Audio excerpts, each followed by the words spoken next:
In the last class, we have studied about the demand. We have studied demand, law of demand, demand function, etc.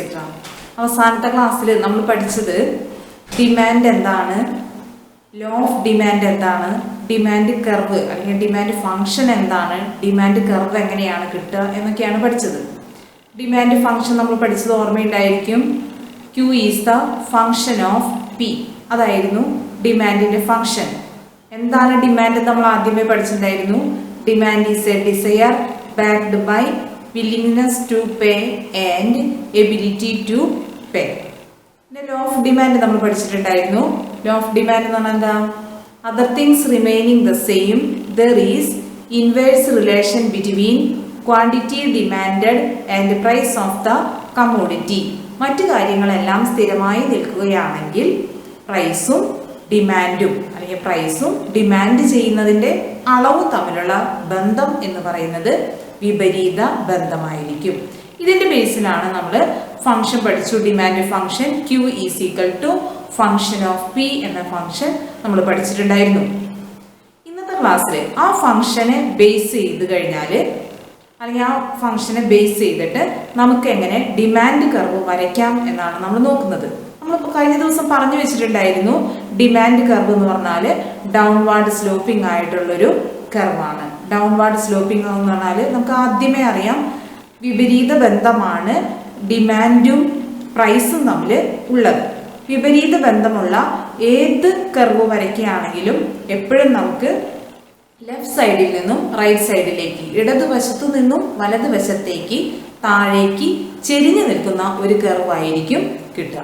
അപ്പോൾ അങ്ങനെയാണെങ്കിൽ നമുക്ക് demand curve എന്ന് പറഞ്ഞാൽ എങ്ങനെ definition കൊടുക്കാം? Demand curve is a graphical representation of law of demand. Law of ഡിമാൻഡിൻ്റെ അതല്ലെങ്കിൽ quantity ഡിമാൻഡും പ്രൈസും തമ്മിലുള്ള ബന്ധത്തെ കാണിക്കുന്ന ഒരു ഗ്രാഫിക്കൽ പ്രസൻറ്റേഷനാണ് ഏത്? ഡിമാൻഡ് കർവ് എന്ന് പറയുന്നത്.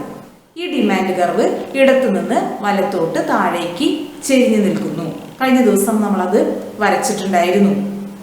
ഇനി ഇവിടെ നമ്മൾ പറയുന്നത് ഒരു ലീനിയർ ഡിമാൻഡ് കർവ് അല്ലെങ്കിൽ ലീനിയർ ഡിമാൻഡ് ഫംഗ്ഷൻ എന്ന് പറഞ്ഞാൽ എങ്ങനെയായിരിക്കുന്നത്? എപ്പോഴും നമ്മൾ പറഞ്ഞു ലീനിയർ ഡിമാൻഡ് ഫംഗ്ഷൻ എന്ന് പറഞ്ഞാൽ ഒരു നെഗറ്റീവ് ഇക്വേഷൻ ആയിരിക്കും കിട്ടുക. അത് ഏത് ഫോമിലായിരിക്കും? എപ്പോഴും നെഗറ്റീവ് ഇക്വേഷൻ എന്ന് പറഞ്ഞാൽ സാധാരണഗതിയിൽ A മൈനസ് ബി പി ഇതായിരിക്കും അതിൻ്റെ ഫോം. ഇതിൽ ഈ പിയുടെ കോൺസ്റ്റന്റ് എന്ന് പറയുന്നത് ഏതാ? പിയുടെ തൊട്ടപ്പുറത്ത് ഈ നിൽക്കുന്ന ബി, ഇവിടെയാണെങ്കിൽ മൈനസ് ബി. ഈ മൈനസ് ബി ആണ് എന്തായിരിക്കുക? മൈനസ് ബി ആണ് ഈ ഡിമാൻഡ് കർവിൻ്റെ ചെരിവ് ആയിരിക്കുന്നത്. അപ്പോൾ A is equal to minus B P. നമുക്ക് പ്രോബ്ലം ചെയ്യുമ്പോൾ കൂടുതൽ ഡീറ്റെയിൽ ആയിട്ട് മനസ്സിലാവും. നമുക്കിത് വരച്ച് നോക്കാം. ഇവിടെ നമുക്ക് ഒരു ചോദ്യം തന്നിട്ടുണ്ട്. Consider the demand function QD is equal to 8 minus 2P. നമുക്കൊന്ന് എഴുതി നോക്കാം.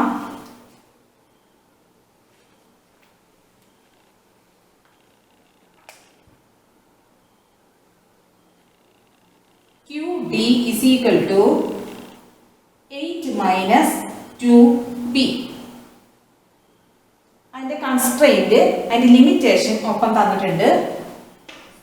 0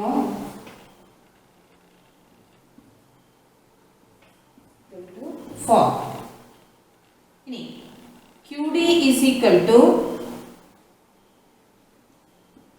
0 if P is greater than 4 എന്ന് പറഞ്ഞാൽ എങ്ങനെയാ? ഈ കൺസ്യൂമറുടെ ഡിമാൻഡ് ഫംഗ്ഷൻ ആണ് നമുക്ക് തന്നിരിക്കുന്നത്. ഈ കൺസ്യൂമറുടെ demand function QD is equal to 8 minus 2P. നമ്മൾ നേരത്തെ പറഞ്ഞിരുന്നു ലീനിയർ ഡിമാൻഡ് ഇക്വേഷൻ ആവുമ്പോൾ അതിൻ്റെ ഫോം എങ്ങനെയാണെന്ന് നമ്മൾ പറഞ്ഞിട്ടുണ്ടായിരുന്നു. A മൈനസ് ബി പി ആണെന്ന് പറഞ്ഞിട്ടുണ്ടായിരുന്നു. അപ്പോൾ ഇവിടെ എക്ക് പകരം 8 തന്നിട്ടുണ്ട്, മൈനസ് ബിക്ക് പകരം -2 തന്നിട്ടുണ്ട്, പി അങ്ങനെ തന്നെ. അത് മനസ്സിലായിട്ടുണ്ടാവും. അപ്പോൾ ഫോം എങ്ങനെയാണ് വന്നതെന്നുള്ളത്. അപ്പോൾ ഇവിടെ നമുക്ക് ഫംഗ്ഷൻ തന്നിരിക്കുന്നത്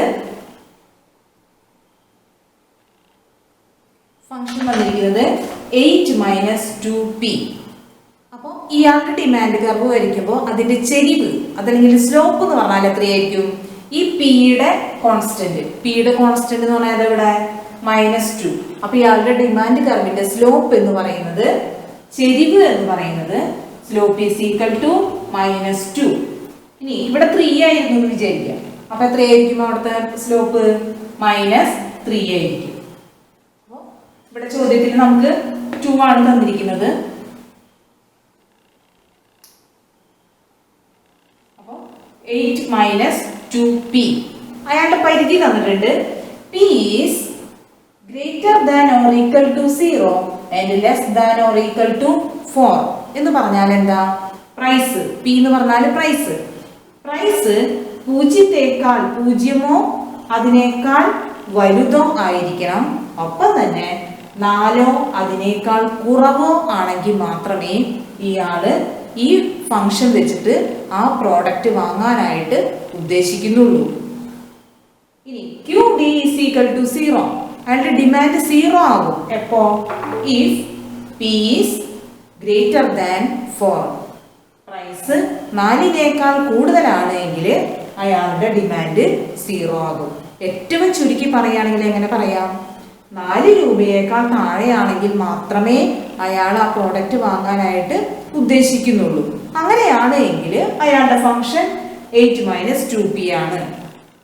4 രൂപയേക്കാൾ കൂടുതലാണെങ്കിൽ അയാൾ ആ പ്രോഡക്റ്റ് വാങ്ങാനായിട്ട് ഉദ്ദേശിക്കുന്നേയില്ല. അതാണ് നമുക്ക് ഈ തന്നിരിക്കുന്നതിൽ നിന്ന് മനസ്സിലാകുന്നത്. അപ്പോൾ ഇതിന് വെച്ചിട്ട് നമുക്ക് ആദ്യം ഡിമാൻഡ് കർവ് വരയ്ക്കണം.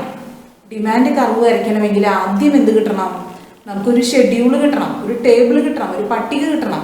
ഒരു പട്ടിക തയ്യാറാക്കിയാൽ മാത്രമേ നമുക്ക് അതിനെ ബേസ് ചെയ്തിട്ട് കർവ് വരയ്ക്കാനായിട്ട് സാധിക്കുള്ളൂ. അപ്പൊ ആദ്യം തന്നെ എന്ത് വേണം? നമുക്ക് ഇതിനെ ബേസ് ചെയ്തിട്ട് ഒരു പട്ടിക തയ്യാറാക്കാം.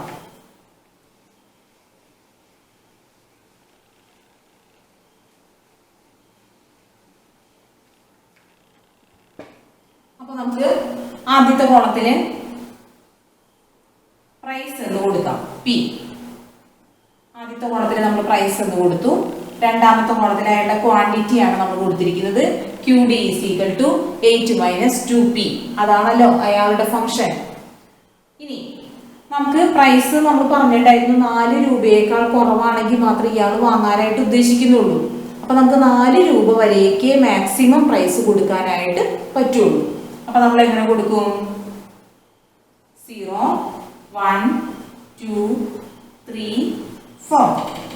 അതിനേക്കാൾ കൂടുതൽ വാങ്ങാനായിട്ട് പറ്റില്ല. അപ്പൊ അയാൾക്ക് അതിനേക്കാൾ കൂടുതൽ പ്രൈസ് കൊടുക്കേണ്ട കാര്യമില്ല. ഇനി QD is equal to 8 minus 2p. ഇവിടുത്തെ വാല്യൂ കിട്ടാനായിട്ട് നമ്മൾ എന്ത് ചെയ്യണം? 8 മൈനസ് 2 ഇൻറ്റു ഇവിടുത്തെ പ്രൈസ് എത്രയാ? p 0. എത്ര കിട്ടും? 8. ഇനി അടുത്തത് 8 മൈനസ് 2 ഇൻറ്റു p 1 6. അടുത്തത് 8 മൈനസ് 2 ഇൻറ്റു 2 എത്ര കിട്ടും? 4. അടുത്തത് 8 മൈനസ് 2 ഇൻറ്റു 3 എങ്ങനെ കിട്ടും? 2. അടുത്തത് 8 മൈനസ് 2 ഇൻറ്റു 4 എത്ര കിട്ടും? 0. ഇങ്ങനെയൊന്നും എഴുതണമെന്നില്ല. ഈ 2 വാല്യൂസ് മാത്രം നമുക്ക് മതി മനസ്സിലാകാനായിട്ട്. ടീച്ചർ തന്നെ തന്നു മാത്രം. പ്രൈസ് പിന്നെ ഈ ഫംഗ്ഷൻ വെച്ചിട്ട് ഈ വാല്യൂസ് നമുക്ക് കൃത്യമായിട്ട് കിട്ടിയാൽ മതി. ഇനി ഇതിനെ നമുക്ക് നേരെ ഗ്രാഫിലേക്ക് പ്രസന്റ് ചെയ്യാം.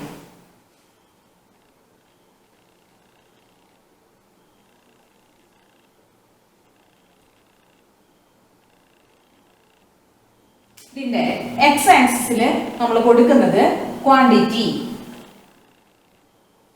y ആക്സിസില് പ്രൈസ്. y ആക്സിസില് മാക്സിമം വരുന്നത് 4 വരെയാണ്. x ആക്സിസില് മാക്സിമം വരുന്നത് 8 വരെ.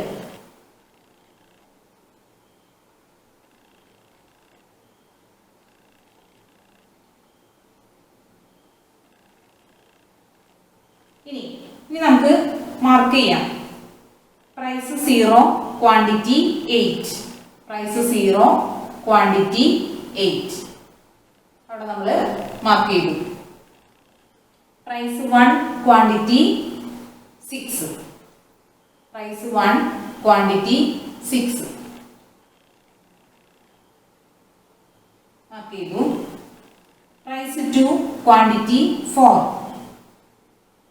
Price 2, quantity 4.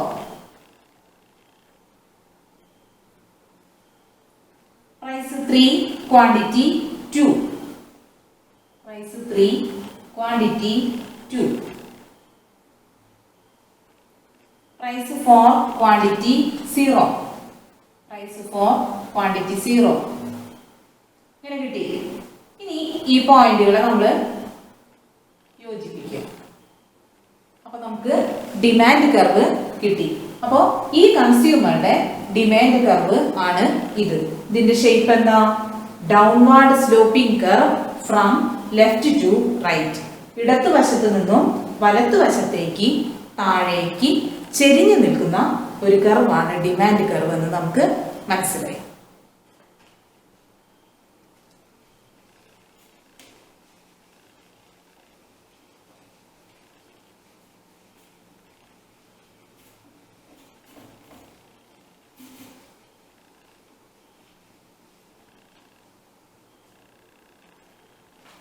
Next topic, why does demand curve slope downward? എന്തുകൊണ്ടാണ് ഡിമാൻഡ് കർവ് നമുക്ക് താഴേക്ക് ചെരിഞ്ഞു നിൽക്കുന്ന വിധത്തിൽ കിട്ടാനുള്ള കാരണം? എന്തുകൊണ്ടാണ് ഡിമാൻഡ് കർവ് താഴേക്ക് ചെരിഞ്ഞു നിൽക്കുന്നത്? എന്തുകൊണ്ടായിരിക്കും? The first reason is price effect. ആദ്യത്തെ കാരണം പറയുന്നത് പ്രൈസ് ഇഫക്റ്റ്. പ്രൈസ് ഇഫക്റ്റ് എന്ന് പറഞ്ഞാൽ എന്താ? When price increases, demand decreases. When price decreases, demand increases. That is, there is inverse relation between price of the commodity and quantity demanded. നമുക്കറിയാം, സാധാരണ വസ്തുക്കളുടെയൊക്കെ വില കൂടുകയാണെങ്കിൽ പൊതുവെ ആൾക്കാരുടെ ഡിമാൻഡ് കുറയും. വില കുറയുകയാണെങ്കിലോ ഡിമാൻഡ് കൂടും. എന്ന് പറഞ്ഞാൽ എന്താ? പ്രൈസും ക്വാണ്ടിറ്റിയും തമ്മിൽ, പ്രൈസും ഡിമാൻഡും തമ്മിൽ ഇൻവേഴ്സ് റിലേഷൻ അല്ലെങ്കിൽ ഓപ്പോസിറ്റ് റിലേഷൻ, അതല്ലെങ്കിൽ നെഗറ്റീവ് റിലേഷൻ, അതല്ലെങ്കിൽ വിപരീത ബന്ധമാണ് ഉള്ളത്. ഒന്ന് കൂടുമ്പോൾ മറ്റേത് കുറയുന്നു, ഒന്ന് കുറയുമ്പോൾ മറ്റേത് കൂടുന്നു. ഇതാണ് പ്രധാനമായിട്ടും ഡിമാൻഡ് കർവ് താഴേക്ക് ചെരിഞ്ഞു നിൽക്കാനുള്ള കാരണം. ഇനി ഈ പ്രൈസ് ഇഫക്റ്റിനെ പ്രധാനമായിട്ടും രണ്ടായിട്ട് തിരിച്ചിട്ടുണ്ട്. ഈ പ്രൈസ് ഇഫക്റ്റ് ഉണ്ടാകാനുള്ള രണ്ട് കാരണങ്ങളുണ്ട്.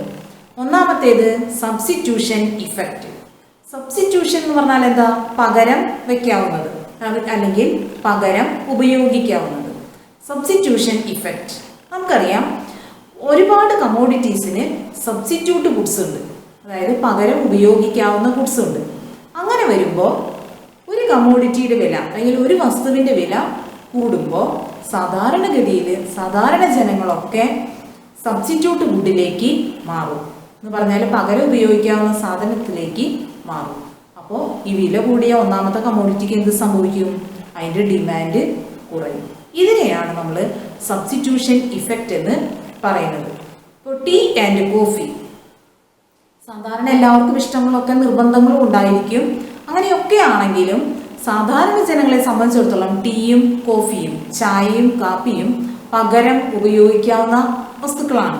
അപ്പോൾ അങ്ങനെയാവുമ്പോൾ ടീയുടെ വില കൂടുകയാണെങ്കിൽ, ചായയുടെ വില കൂടുകയാണെങ്കിൽ സാധാരണക്കാരൻ കാപ്പി വാങ്ങാനായിട്ട് തുടങ്ങും. അപ്പോൾ ടീയുടെ ഡിമാൻഡ് കുറയും. ഇതിനെയാണ് നമ്മൾ സബ്സ്റ്റിറ്റ്യൂഷൻ ഇഫക്റ്റ് എന്ന് പറയുന്നത്.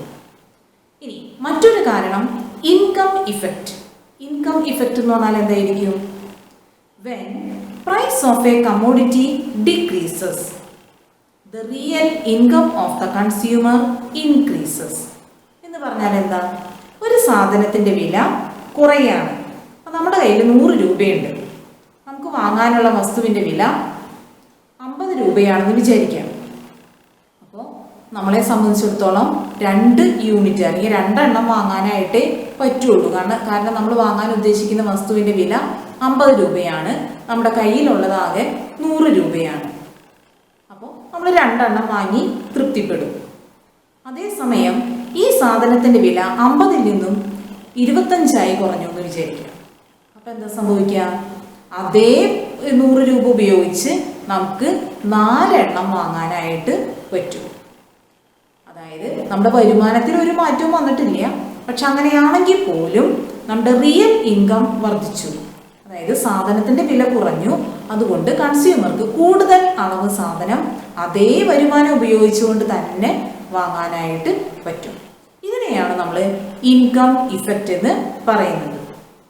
When price of a commodity decreases, the real income of the consumer increases and he can buy more commodities or more quantity of the commodity with the same income. അതേ വരുമാനം ഉപയോഗിച്ച് അയാൾക്ക് കൂടുതൽ അളവ് സാധനങ്ങൾ വാങ്ങാനായിട്ട് സാധിക്കും. ഇത് 3 പ്രധാനമായിട്ടും ഈ ഡിമാൻഡ് കർവ് താഴേക്ക് ചെരിഞ്ഞു നിൽക്കാനുള്ള കാരണങ്ങൾ. ഈ 3 കാരണത്തിലും പ്രൈസും ക്വാണ്ടിറ്റിയും തമ്മിലുള്ള റിലേഷൻ എന്ന് പറയുന്നത് ഓപ്പോസിറ്റ് ആണ്, ഇൻവേഴ്സ് ആണ്, വിപരീത ബന്ധമാണ്. വിപരീത ബന്ധമുള്ള ഏത് കാര്യങ്ങൾ തമ്മിലുള്ള കർവാണെങ്കിലും വരച്ചു കഴിഞ്ഞാൽ നമുക്ക് താഴേക്ക് ചെരിഞ്ഞു നിൽക്കുന്ന കർവാണ് കിട്ടുക. അപ്പോൾ why does demand curve slope downward? There are 3 important reasons: price effect, income effect and substitution effect. Next,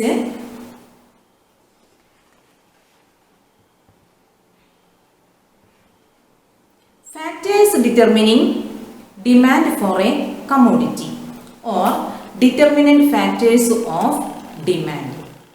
ഡിമാൻഡിനെ ബാധിക്കുന്ന ഘടകങ്ങൾ ഏതൊക്കെയാണെന്നാണ് പറയുന്നത്. നമുക്കറിയാവുന്ന കാര്യങ്ങൾ തന്നെയാണ്. ഒരു വ്യക്തിയുടെ ഡിമാൻഡിനെ ബാധിക്കുന്ന ഘടകങ്ങൾ ഏതൊക്കെയാണ്? ഫസ്റ്റ് വൺ എന്തായിരിക്കും? Price of the commodity.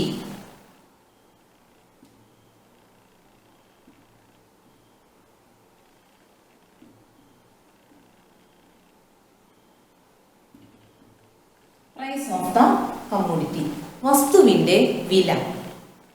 നമുക്കറിയാം വസ്തുവിൻ്റെ വില നമ്മുടെയൊക്കെ ജീവിതത്തിൽ നമ്മളെ ഡിമാൻഡിനെ തീർച്ചയായിട്ടും ബാധിക്കും. സാധാരണ വസ്തുക്കളൊക്കെ വില കൂടുകയാണെങ്കിൽ സാധാരണക്കാരൻ വാങ്ങുന്നതിൻ്റെ അളവ് കുറയ്ക്കും. വില കുറയുമ്പോൾ വാങ്ങുന്നതിൻ്റെ അളവ് കൂട്ടുകയും ചെയ്യും. അതുകൊണ്ടാണല്ലോ സബ്സിഡി എന്ന് കേൾക്കുമ്പോഴോ അതല്ലെങ്കിൽ വണ്ടിയിലൊക്കെ വിളിച്ചു പറഞ്ഞു പോകുമ്പോഴോ ഒക്കെ ആൾക്കാർ ശ്രദ്ധിക്കുന്നതും വാങ്ങാനായിട്ട് ഓടിക്കൂടുന്നതിൻ്റെയും കാരണം. വില കുറയുമ്പോൾ സ്വാഭാവികമായിട്ടും സാധാരണക്കാരൻ്റെ ഡിമാൻഡ് കൂടും, വില കൂടുമ്പോൾ സാധാരണക്കാരൻ്റെ ഡിമാൻഡ് കുറയുകയും ചെയ്യും. അപ്പോൾ പ്രൈസ് ഓഫ് ദ കമ്മോഡിറ്റി. ഇനി സെക്കൻഡ് ഫാക്ടർ എന്തായിരിക്കും? Income of the consumer. കൺസ്യൂമറുടെ വരുമാനം. തീർച്ചയായിട്ടും കൺസ്യൂമറുടെ വരുമാനം ഡിമാൻഡിനെ ബാധിക്കും. വരുമാനം കൂടുന്തോറും നമ്മുടെ ഡിമാൻഡ് എന്ത് ചെയ്യും? എപ്പോഴും കൂടും. വരുമാനം കുറയുകയാണെങ്കിലോ ഡിമാൻഡ് കുറയുകയും ചെയ്യും. ഇത് നോർമൽ ഗുഡ്സിൻ്റെ കേസാണ്. നമ്മൾ സാധാരണ വസ്തുക്കൾ, ടി വി, ഫ്രിഡ്ജ്, അല്ലെങ്കിൽ നമ്മുടെ വീട്ടിൽ ഉപയോഗിക്കുന്ന സാധാരണ വസ്തുക്കൾ ഒക്കെയും ഇതിൽ പെട്ടതാണ്. ഇതിൻ്റെ പരിധിയിൽ പെടാത്ത മറ്റ് കമ്മോഡിറ്റീസ് ഉണ്ട്. അതിനെയാണ് നമ്മൾ ഇൻഫീരിയർ ഗുഡ്സ് എന്ന് പറയുന്നത്. സാധാരണ വസ്തുക്കളുടെ പ്രത്യേകത എന്താ? ഇൻകം കൂടുന്തോറും ഡിമാൻഡ് കൂടും, ഇൻകം കുറയും തോറും ഡിമാൻഡ് കുറയും. ഇനി അതിന് പകരം ഇൻഫീരിയർ ഗുഡ്സ്, തരം താണ വസ്തുക്കൾ അല്ലെങ്കിൽ താണതരം വസ്തുക്കൾ എന്ന് പറഞ്ഞാൽ എന്തായിരിക്കും? ഇപ്പോൾ സാധാരണഗതിയിൽ ഒരു വീട്ടിൽ ഉപയോഗിച്ചുകൊണ്ടിരിക്കുന്നത്, വരുമാനം കുറഞ്ഞൊരു വീടാണ്, അവർ കെറസിൻ സ്റ്റൗവാണ് ഉപയോഗിച്ചുകൊണ്ടിരിക്കുന്നതെന്ന് വിചാരിക്കുക. അതായത് മണ്ണെണ്ണ സ്റ്റൗവാണ് ഉപയോഗിച്ചുകൊണ്ടിരിക്കുന്നത്. താരതമ്യേന വില കുറഞ്ഞ ഇതാണ് മണ്ണെണ്ണ, അതുകൊണ്ട് അവർ മണ്ണെണ്ണ സ്റ്റൗവാണ് ഉപയോഗിച്ചുകൊണ്ടിരിക്കുന്നത്. ആ വീടിൻ്റെ വരുമാനം കൂടിയാലോ അവരെന്ത് ചെയ്യും? ഈ മണ്ണെണ്ണ സ്റ്റൗ മാറ്റി ഗ്യാസ് സ്റ്റൗ ഉപയോഗിക്കാനായിട്ട് തുടങ്ങും. ആദ്യ കാലഘട്ടങ്ങളിലെ കാര്യമാണ്. അപ്പോൾ ഗ്യാസ് സ്റ്റൗ ഉപയോഗിക്കാനായിട്ട് തുടങ്ങും. അപ്പോൾ വരുമാനം കൂടി, പക്ഷേ ഈ മണ്ണെണ്ണ സ്റ്റൗവിൻ്റെ ഡിമാൻഡ് കുറഞ്ഞു. അതല്ലേ സംഭവിച്ചത്? ഇത്തരം ഗുഡ്സിനെയാണ് നമ്മളെന്ന് പറയുന്നത് ഇൻഫീരിയർ ഗുഡ്സ് എന്ന് പറയുന്നത്. Normal. Next factor factor is price of related goods.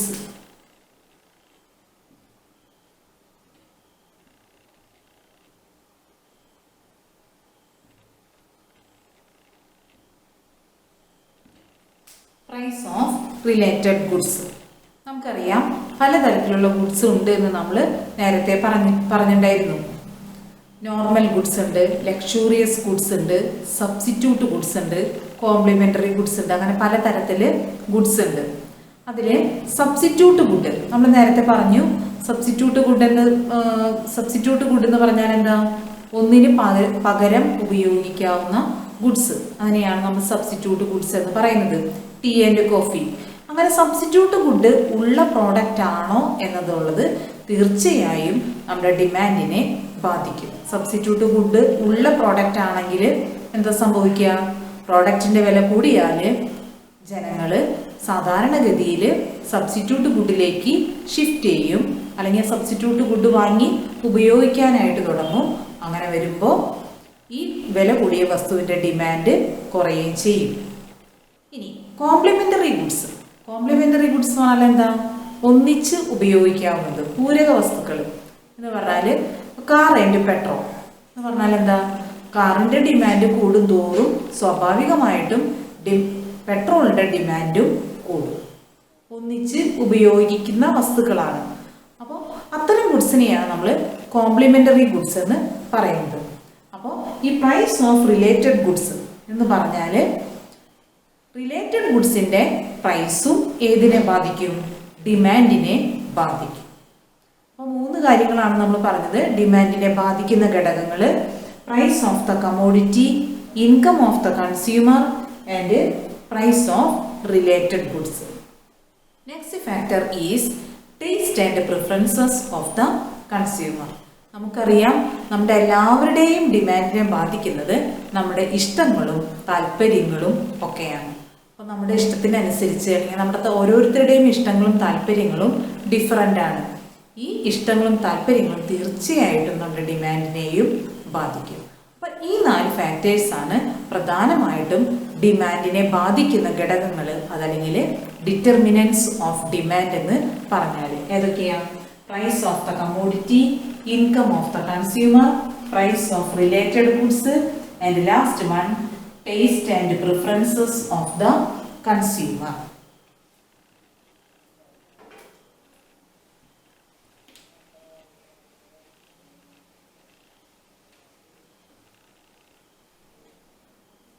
Next is changes in demand.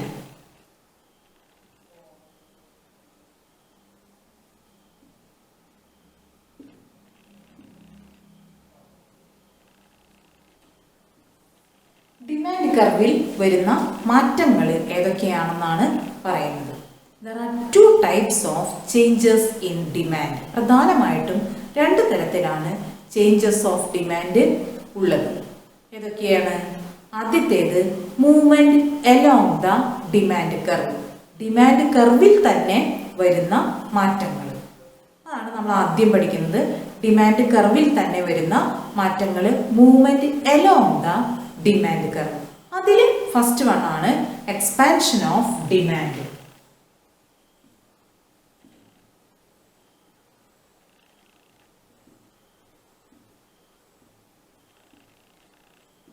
Expansion of demand.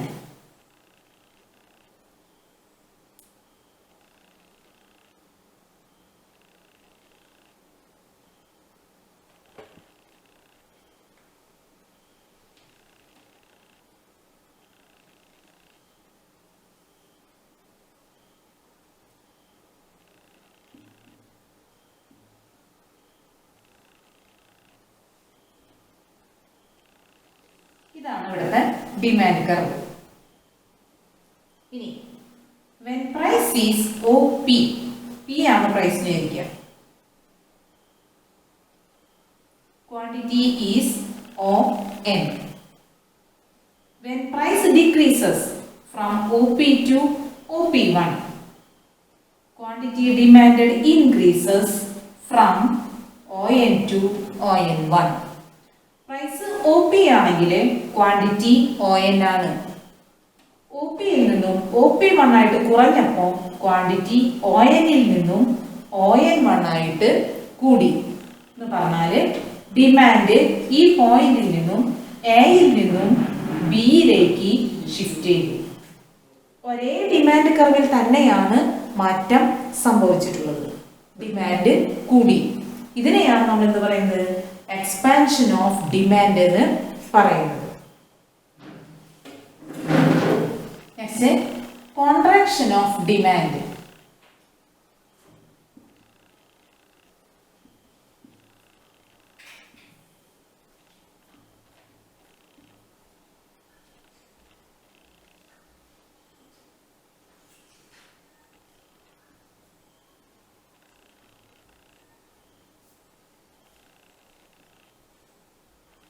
This is demand curve.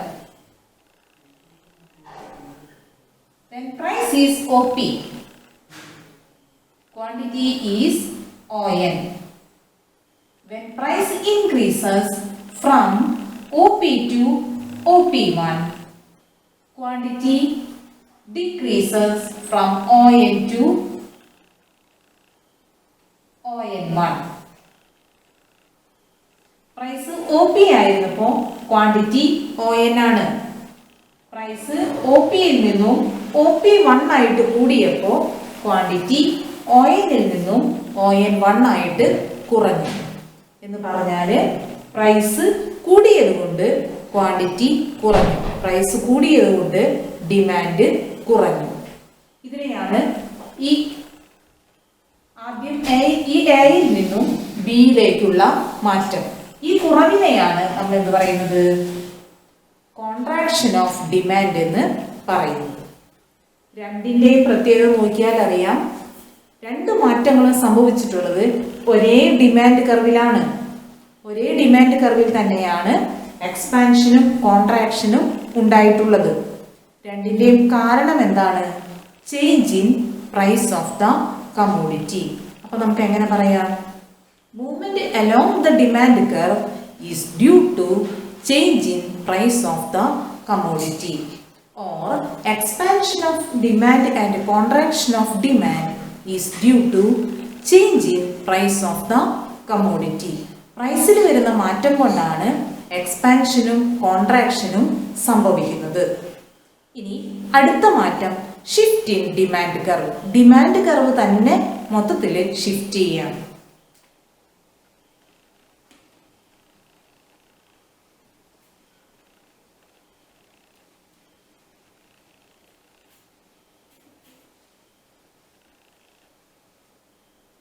ഇതിൽ ആദ്യത്തേത് increase in demand.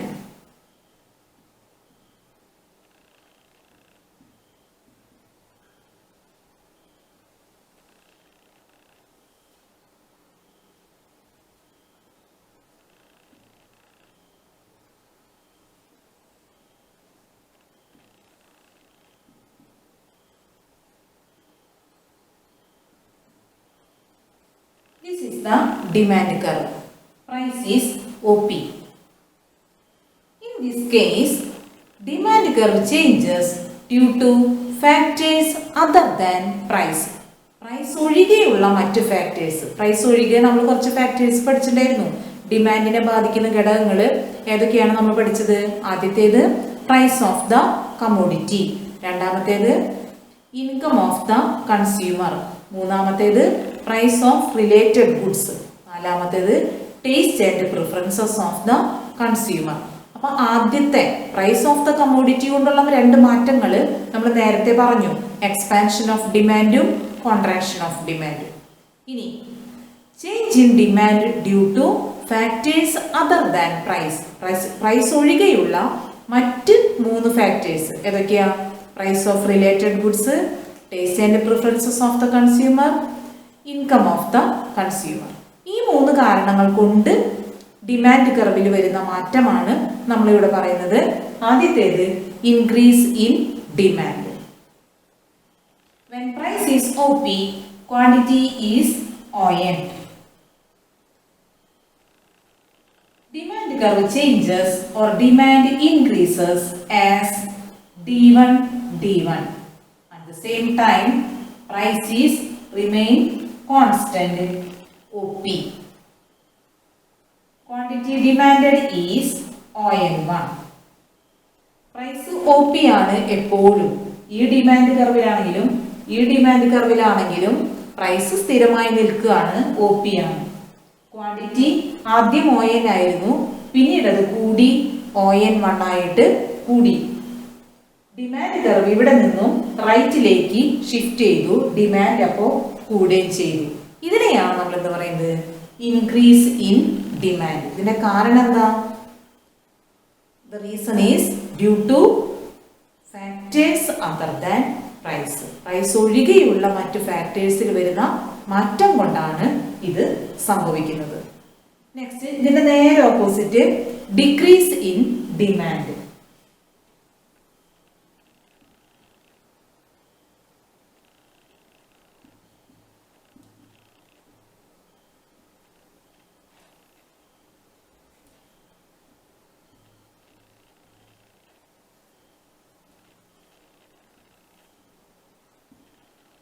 DD is the demand curve, OP is the price,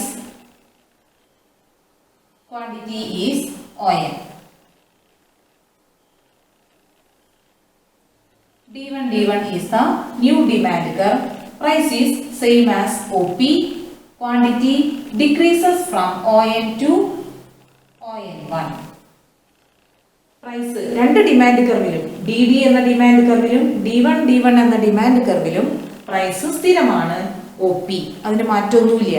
മറ്റ് ഫാക്ടേഴ്സിൽ വരുന്ന വ്യത്യാസം കൊണ്ട് demand curve ലെഫ്റ്റിലേക്ക് shift ചെയ്തു, ഒപ്പം quantity ON ൽ നിന്നും ON1 ആയിട്ട് കുറയുകയും ചെയ്തു. ഇതിനെയാണ് നമ്മൾ എന്ന് പറയുന്നത് ഡിക്രീസ് ഇൻ ഡിമാൻഡ് എന്ന് പറയുന്നത്. അപ്പോൾ രണ്ട് തരത്തിലുള്ള ചേഞ്ചസ് ഇൻ ഡിമാൻഡ് ആണ് നമ്മൾ പഠിച്ചത്. ആദ്യത്തേത് movement along the demand curve.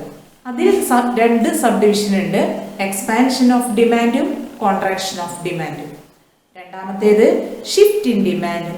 അതിൽ രണ്ടെണ്ണം ഉണ്ട്, increase in demand and decrease in demand.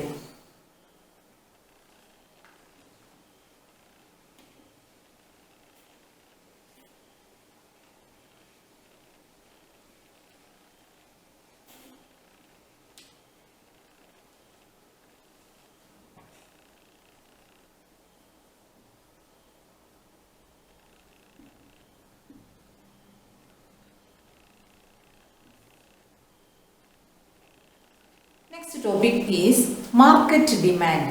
വളരെ സിമ്പിൾ ആയിട്ടുള്ളൊരു ടോപ്പിക്കാണ് മാർക്കറ്റ് ഡിമാൻഡ്. നമ്മൾ ഹൗസ് ഹോൾഡ് ഡിമാൻഡ് പഠിച്ചു, ഇൻഡിവിജ്വൽ ഡിമാൻഡ് പഠിച്ചു.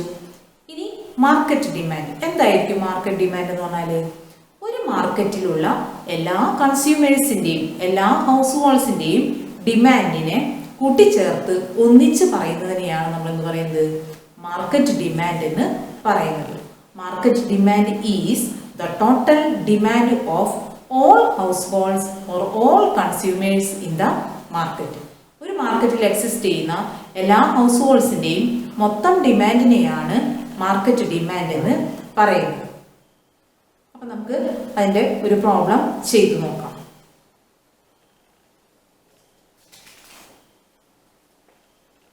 There are two consumers in the market, A and B. രണ്ട് കൺസ്യൂമേഴ്സ് ആണ് ഈ മാർക്കറ്റിലുള്ളത്, A and B. Their demand schedules are given below. Construct market demand schedule and draw market demand curve. നമ്മളോട് market demand schedule ഉണ്ടാക്കാനും market demand curve വരയ്ക്കാനുമാണ് പറഞ്ഞിരിക്കുന്നത്. ആദ്യം നമുക്ക് കിട്ടിയിരിക്കുന്ന കാര്യങ്ങളോട് എഴുതാം. രണ്ട് കൺസ്യൂമേഴ്സ് ആണുള്ളത്, കൺസ്യൂമർ എയും കൺസ്യൂമർ ബി. കൺസ്യൂമർ എയുടെ ഡിമാൻഡ് ഷെഡ്യൂൾ തന്നിട്ടുണ്ട്. Price, demand.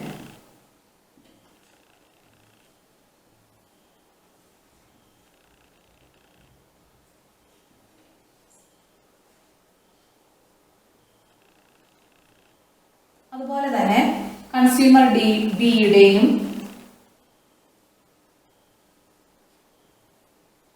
ഡിമാൻഡ് ഷെഡ്യൂൾ തന്നിട്ടുണ്ട്.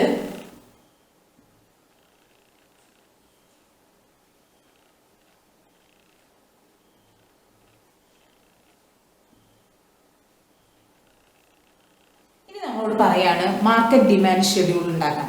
എങ്ങനെയാണ് മാർക്കറ്റ് ഡിമാൻഡ് ഷെഡ്യൂൾ ഉണ്ടാക്കാം? ഇവിടെ 2 കൺസ്യൂമേഴ്സ് ഈ മാർക്കറ്റിലുള്ളൂ. അപ്പോൾ 2 കൺസ്യൂമേഴ്സിൻ്റെയും കൂടി ഡിമാൻഡിനെ ആഡ് ചെയ്താൽ നമുക്ക് എന്ത് കിട്ടും? ഇവിടുത്തെ മാർക്കറ്റ് ഡിമാൻഡ് കിട്ടും. അപ്പോൾ നമുക്ക് നെക്സ്റ്റ് കോളം കൊടുക്കാം. Market demand.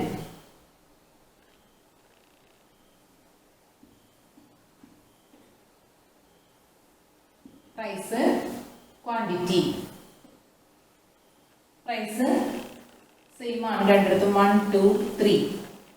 ഡിമാൻഡ് രണ്ടുപേരുടെയും കൂടി ആഡ് ചെയ്യണം. 8 + 6 എത്ര കിട്ടും? 14. 2 + 4 10. 4 + 2 6. ഇതാണ് ആ മാർക്കറ്റിലെ മാർക്കറ്റ് ഡിമാൻഡ് ഷെഡ്യൂൾ. ഇനി ഈ ഷെഡ്യൂൾ വെച്ചിട്ട് നമുക്ക് മാർക്കറ്റ് ഡിമാൻഡിന്റെ കർവ് വരയ്ക്കാം. നേരെ ഈ മാർക്കറ്റ് ഡിമാൻഡ് എന്നുള്ള ഷെഡ്യൂള് നേരെ ഗ്രാഫിലേക്ക് പ്രസന്റ് ചെയ്താൽ മതി.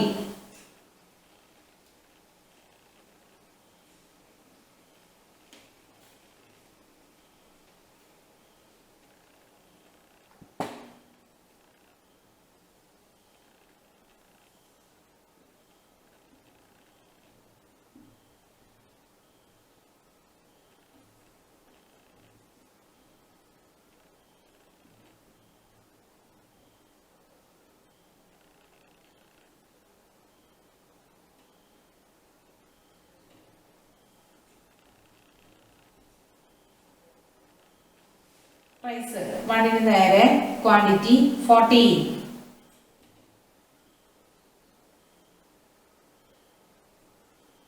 പ്രൈസ് 2ന് നേരെ ക്വാണ്ടിറ്റി 10. പ്രൈസ് 3ക്ക് നേരെ ക്വാണ്ടിറ്റി 6.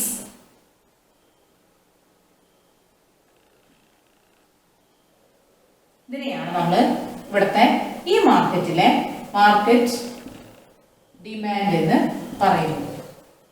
ഇതിനെയാണ് മാർക്കറ്റ് ഡിമാൻഡ് കർവ് എന്ന് പറയുന്നത്. ഇങ്ങനെയാണ് ചെയ്യാം. ഇനി ഇതിന് പകരം നമുക്ക് ഫംഗ്ഷൻ ആണ് തന്നിരിക്കുന്നതെങ്കിലോ, ഡിമാൻഡ് ഫംഗ്ഷൻ തന്നിട്ടാണ് എങ്കിൽ നമ്മൾ എങ്ങനെ ചെയ്യും? നമുക്കൊരു ചോദ്യം ചെയ്തു നോക്കാം.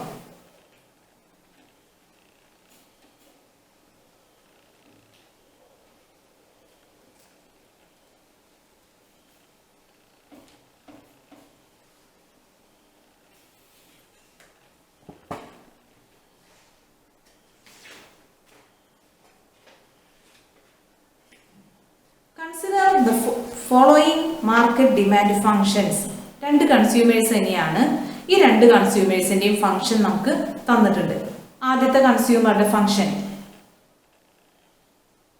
QD1 is equal to 10 minus 2P. രണ്ടാമത്തെ കൺസ്യൂമറുടെ function QD2 is equal to 20 minus P. Construct market demand function. അതാണ് നമ്മളോട് ചോദിച്ചിരിക്കുന്ന ചോദ്യം. മാർക്കറ്റ് ഡിമാൻഡിന്റെ ഫംഗ്ഷൻ കാണാനാണ് നമ്മളോട് പറയുന്നത്. 2 കൺസ്യൂമേഴ്സ് ആണ് ഈ മാർക്കറ്റിലുള്ളത്. 2 കൺസ്യൂമേഴ്സിന്റെയും ഡിമാൻഡ് ഫംഗ്ഷൻ തന്നിട്ടുണ്ട്. ആദ്യത്തെ കൺസ്യൂമറുടെ 10 minus 2P, രണ്ടാമത്തെ കൺസ്യൂമറുടെ 20 minus P. നമ്മളോട് ചോദിച്ചിരിക്കുന്നത് മാർക്കറ്റ് ഡിമാൻഡ് ഫംഗ്ഷൻ കാണാനാണ്. എന്ത് വേണം? ആ മാർക്കറ്റിൽ 2 കൺസ്യൂമേഴ്സ് ആണ്. 2 കൺസ്യൂമേഴ്സിന്റെയും ഡിമാൻഡ് ഫംഗ്ഷൻ തമ്മിൽ ആഡ് ചെയ്താൽ നമുക്ക് എന്ത് കിട്ടും? മാർക്കറ്റ് ഡിമാൻഡ് ഫംഗ്ഷൻ കിട്ടും. അപ്പൊ നേരെ ഇതങ്ങോട്ട് ആഡ് ചെയ്ത് കൊടുത്താൽ മതി.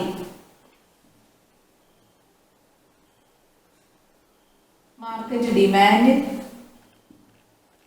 ഫംഗ്ഷൻ ഈസ് അങ്ങനെ വരും. ഇത് രണ്ടും കൂടി ആഡ് ചെയ്യാം. 10 minus 2P, അതുപോലെ തന്നെ 20 minus P. രണ്ടും കൂടി ആഡ് ചെയ്ത് എങ്ങനെ കിട്ടും? 2Pയും Pയും എന്ന് പറഞ്ഞാൽ എന്താ? 2Pയും 1Pയും. അപ്പോൾ മൈനസ് 3P. ഇവിടെ നമുക്ക് 30 എന്ന് കിട്ടും. അപ്പോൾ market demand function is 30 minus